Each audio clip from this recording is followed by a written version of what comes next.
আসসালামু আলাইকুম ওয়া রাহমাতুল্লাহ। বন্ধুরা কেমন আছেন সবাই? আশা করি সবাই অনেক অনেক ভালো আছেন। আলহামদুলিল্লাহ, আল্লাহর রহমতে আমিও অনেক অনেক ভালো আছি। আজ মঙ্গলবার 17 ডিসেম্বর 2024। বলুন তো বন্ধুরা, আজ বাংলা মাসের কত তারিখ? পেরেছেন কি? কমেন্টে উত্তর দিন। সরাসরি মূল ভিডিওতে চলে যাব, তার আগে ছোট্ট একটি হাদিস পড়ে শোনাবো। হযরত আবু হুরায়রা রাদিয়াল্লাহু তাআলা হতে বর্ণিত, তিনি বলেন, মহান আল্লাহ রাসূল সাল্লাল্লাহু আলাইহি সাল্লাম বাণী প্রদান করেন, ইমানের ৭০টিরও অধিক শাখা প্রশাখা রয়েছে।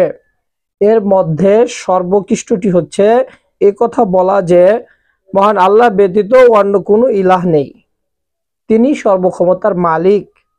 আর তার মধ্যে ক্ষুদ্রতমটি হচ্ছে রাস্তা হতে কষ্টদায়ক বস্তু অপসারণ করা।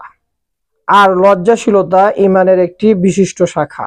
বুখারী হাদিস, হাদিস নং ৯, মুসলিম হাদিস, হাদিস নং ৩৫ ও ৫৮। আল্লাহ তাআলা যেন এই হাদিসের উপর আমাদের সবাইকে আমল করার তৌফিক দান করেন। সরাসরি মূল ভিডিওতে চলে যাচ্ছি।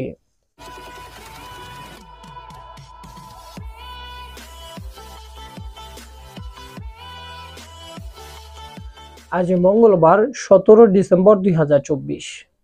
এখন জানবো বাংলা মাসের আজ কত তারিখ। বাংলা মাসের হলো ৩ পৌষ ১৪৩১। আরবি মাসের হলো ১৫ জামাদি উসানি ১৪৪৬। আমাদের বিভিন্ন কাজের ক্ষেত্রে বাংলা, ইংরেজি ও আরবি ভাষার তারিখের প্রয়োজন হয়। নিয়মিত বাংলা, ইংরেজি ও আরবি ভাষার তারিখ সহ শিক্ষণীয় ভিডিও পেতে চ্যানেলটি সাবস্ক্রাইব করে রাখুন। সকলের সুস্বাস্থ্য এবং মঙ্গল কামনায় আজকের এই ছোট্ট ভিডিও থেকে বিদায় নিচ্ছি। আসসালামু আলাইকুম ওয়া রাহমাতুল্লাহ।